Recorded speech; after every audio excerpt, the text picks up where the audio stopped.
Обичаят начало на сеитбата пресъздадоха местни жители от село Телерик, община Крушари. Къща в старинен стил започна ритуала. Жените от семейството в къщата месят пита, наречена калина, и подготвят житото за сеитбата. В него слагат орех, за да стане едро колкото него. Поръсват го с пепел, за да изгонят нечистотиите, и с килитки чесън против урки.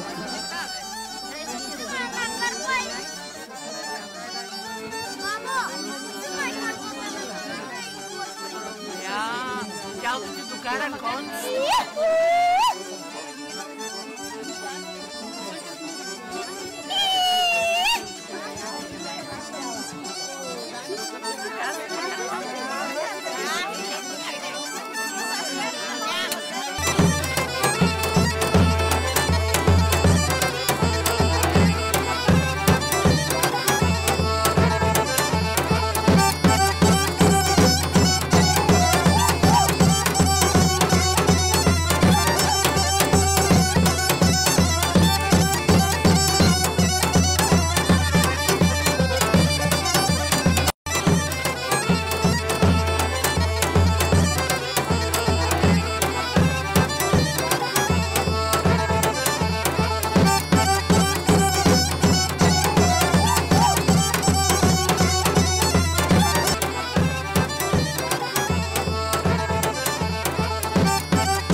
Пък аз да ви за булките, де останаха, не знам.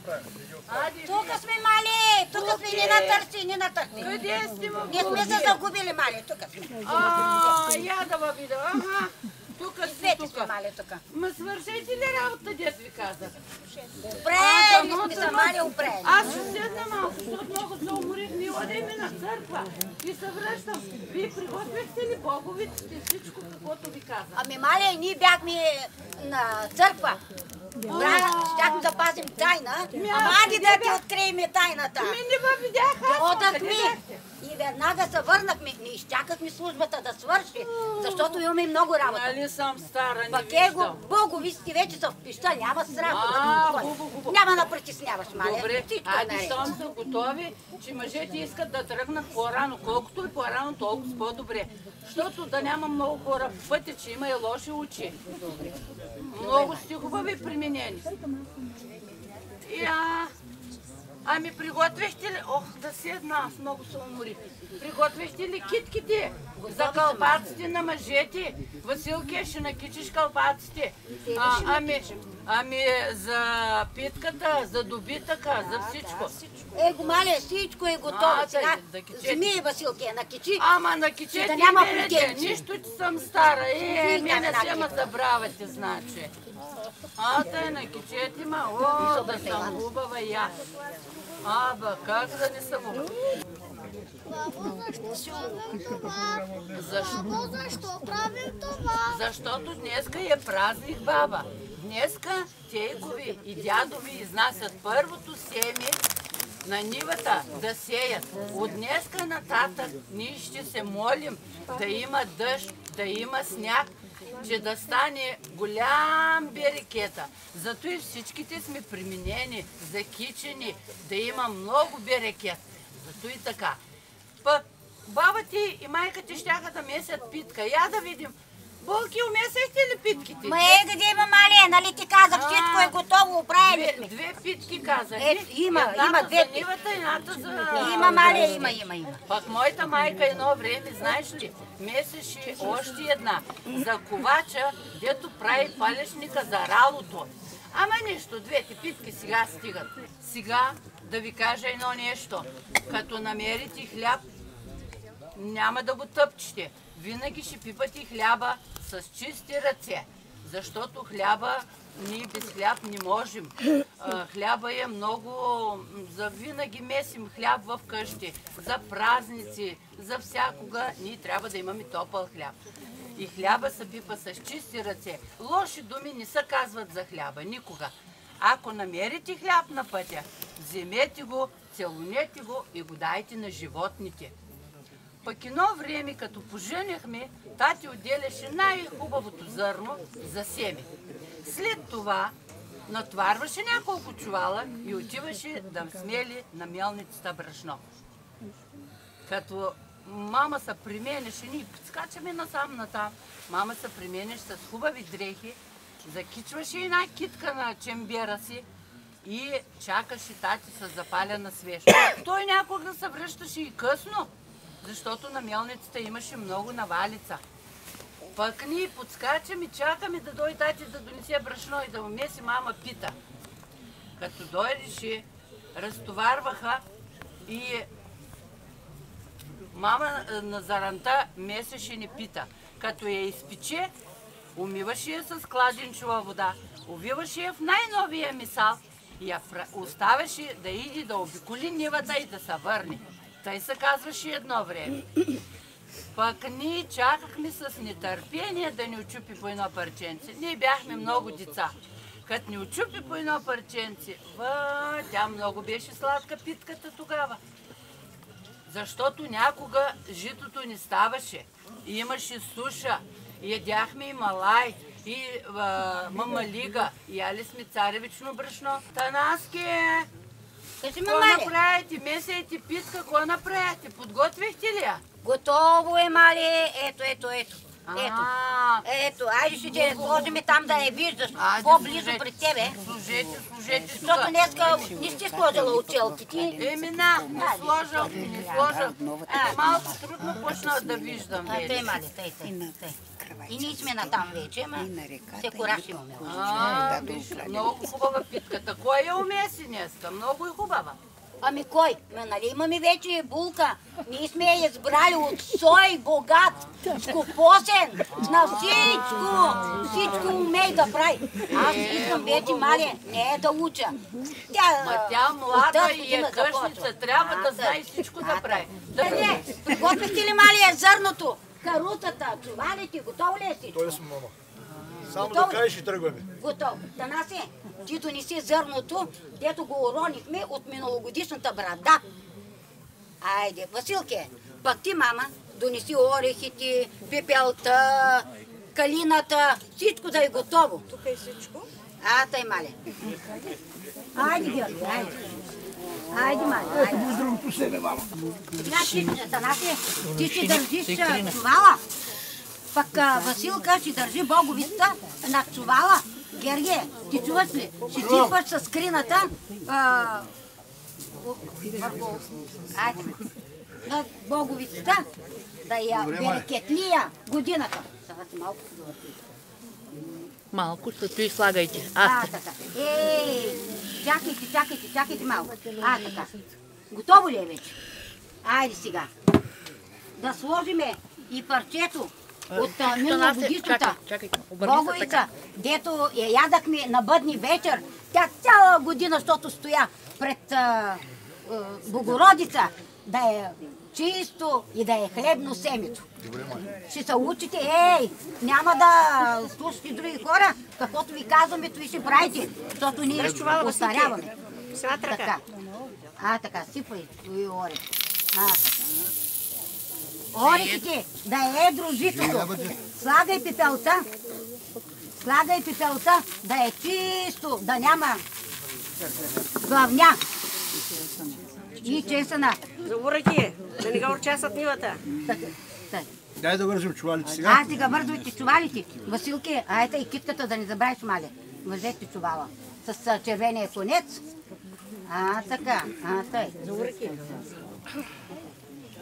Да не участват нивата, че е друг класа. Така, аз ще ви скоро мена. Едно време вярвали, тъй като Сложихме го, мали. Сложихме го парче. сега не стават крила. Да. Герге, искам да разбера, като отивате на нивата, ще вземете ли Иванко с вас? Ще го вземем маля през година да се учи. Ма как няма да го вземете? Я вземете го детето, то да се учи как се оре, да сипва с земята от малък, как се сее. Трябва да знае. Василке, я му дай турбичката да му сложи. Да нас я му служете малко зърно, пък ти вземи китка сложи и червения конец. Така, добре. Дайте му турбичката да си я вземе. Айде, Ванко. Така, ето го е, моето внуче е готово. Голям свят ще стане той, ще замества дядо си. Василке, седи сега, докато тръгнеме, той тук при баба си.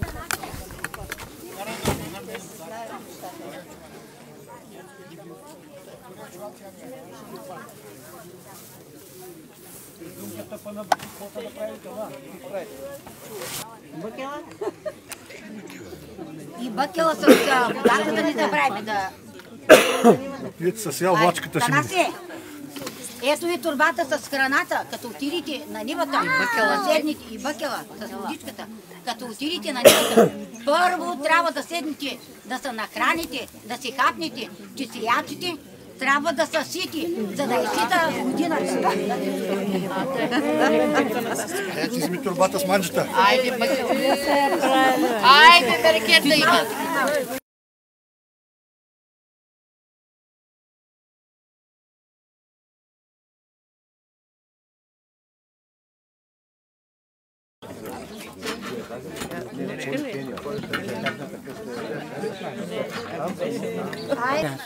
Да има влага, да като хвърлите семето, като калината и високо до гредите. Дай, Боже, дай. Амин. Сега да ви щупя аз по едно парче. Айде първо на стопанина. Айде. Нали голям? Голям съпник на сада. Колко гледаш, колко гледаш се? Ма той ми е идничък. Дам ми брата. Айде, мале. Мале, айде на тебе. Дай и на ключе. Айде. Бабо, аз им сади, айде. Мама, Василке, чакай малко. Ти я ми дай жърта. Сложете ли? Ай, сега, Василке, ще хвърлиме жърта около каруцата, да няма главня. Да е чисто житото, да няма главня. Айде, Какво гориш, мамо? Главня горя. Какво гориш, мамо? Главня горя. Какво гориш, мамо? Ами главня горя да е чисто житото, да няма главня по зърното. Дай, защо не сложиш туда, бе?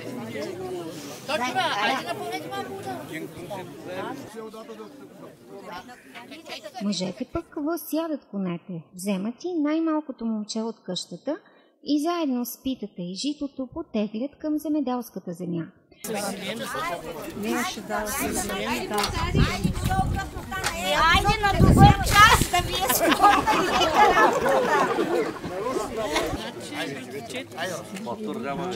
Айде на добър час, айде!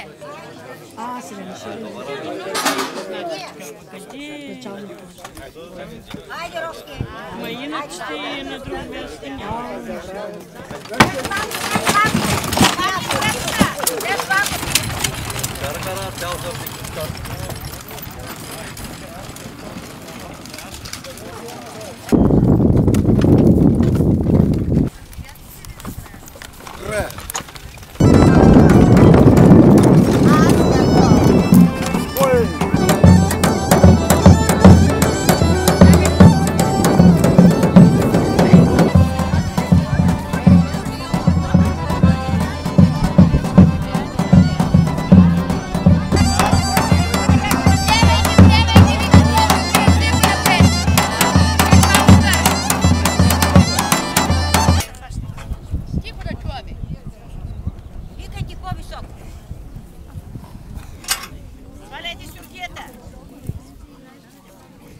Микрофоните са счупили и няма ги микрофон.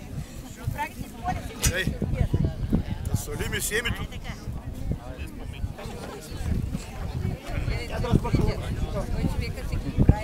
Ей, там. А, така. Добре. Браво, на такива бе! Я гледам колко силно бе! То много силно бе!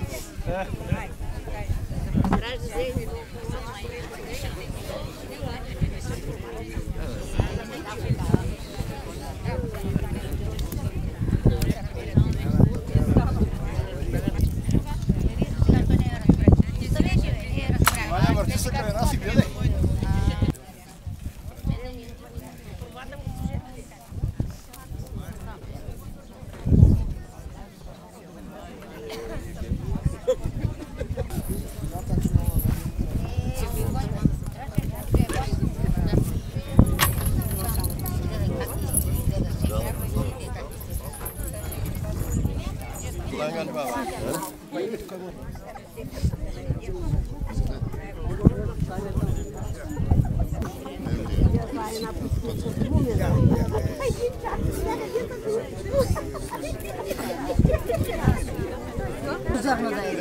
Дай на шепа да бе. Айде, сагайте.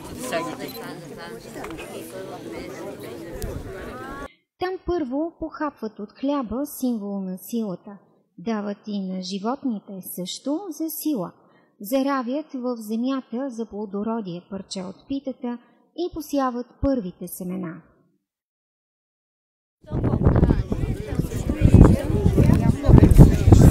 Айде да разчупим боговица.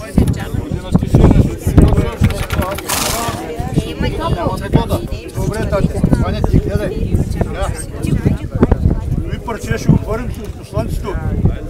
Ще кажем, айде слънцето ни помага. Парче. Роем в ръката. Седат правките да го пръснат. Ви парче ще го дадем на коне, защото без него не можем.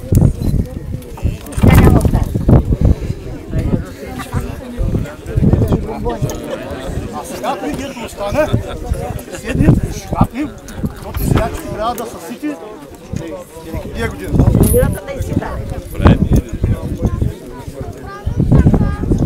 Защото да няма през годината да няма главняна жутоша, да няма суша, да няма градушки. Е хубава годината и да напълним камбарки.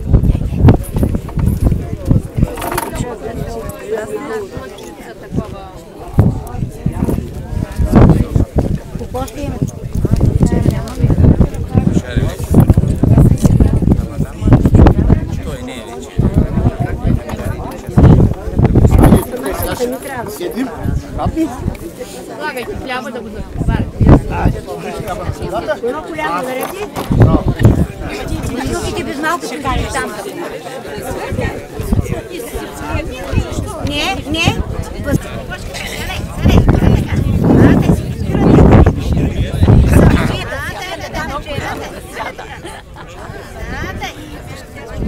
Слагайте всичко на лизалата. Аз съм прекратени. Бързо са кръстени. Не, спя ръчичка.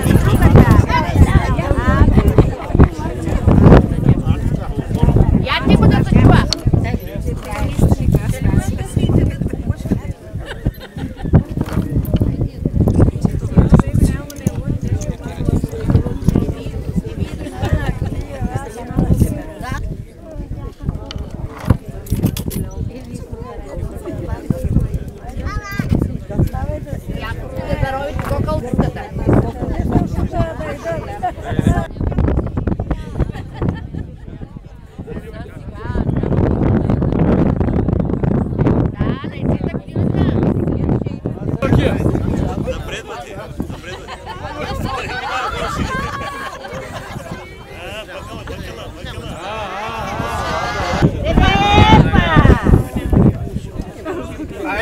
Аз викам да стане. Тихо, ме чуваме.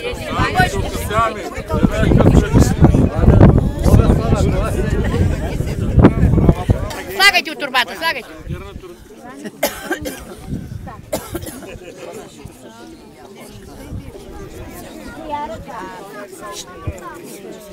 Така. Браво.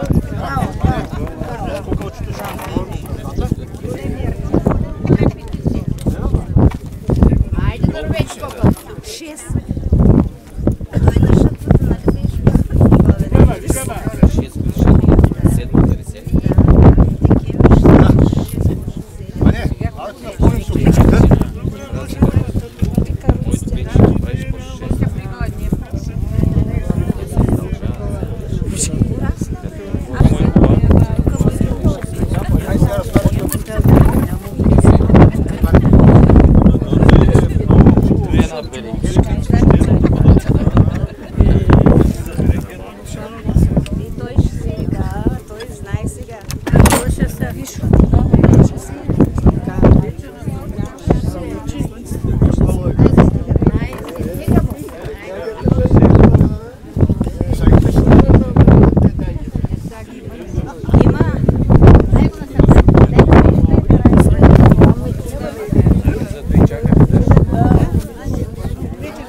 Сега гледай как ще ни го учи. Те знаят това, бе? Да, Ваня, ще застанеш между мен и Янус. Ще гледаш как хвърляме и ти да ще хвърляш.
Браво!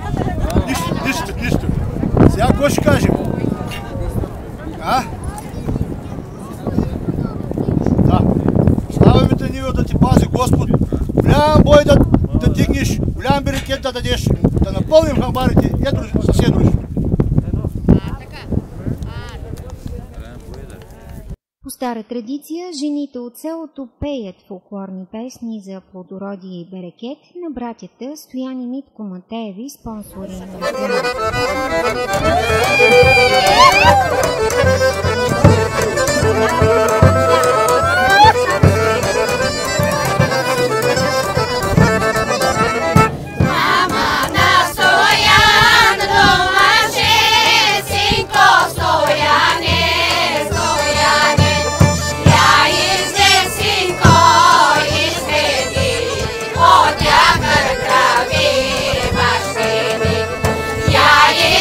Sinko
празничната програма се включват малките танцори от детската студия към ансамбъл Добруджа с главен художествен ръководител Стоян Господинов и професионален фолклорен ансамбъл.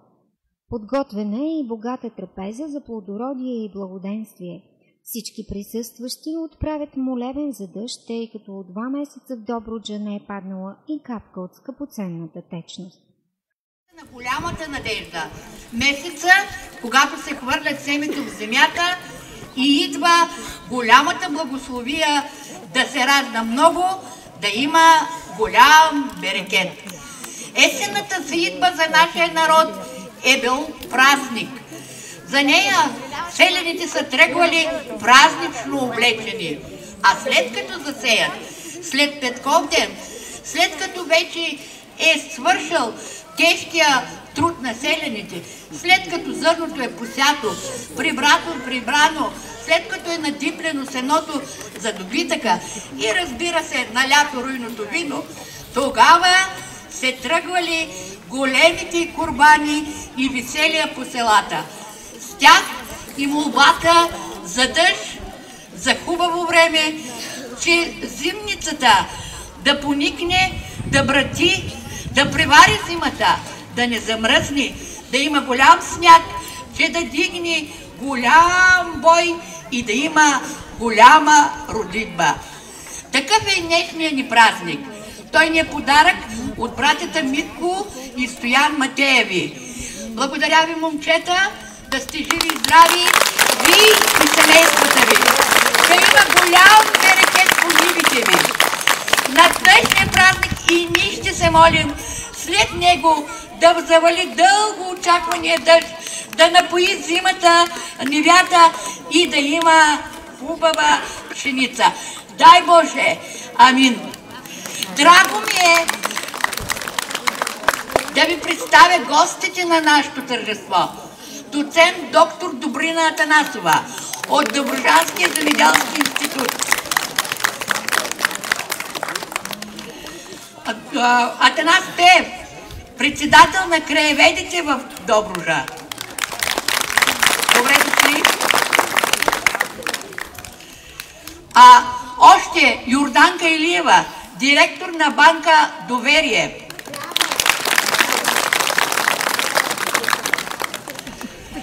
Иван Овчаров и бившите агрономи, които са работили по нашите земи. Атанас Димитров, Ради Панчев, Енчо Попов, Георги Славов. Добре дошли на всички механизатори, които стари и нови, които са работили на територията на Телерик. Да сте живи и здрави! Искам да спомена едно име от механизаторите. Това на госпожа Василка Недева, която е единствената жена комбайнер в нашия народ, в нашето село. Да си жива и здрава, Лело Василка!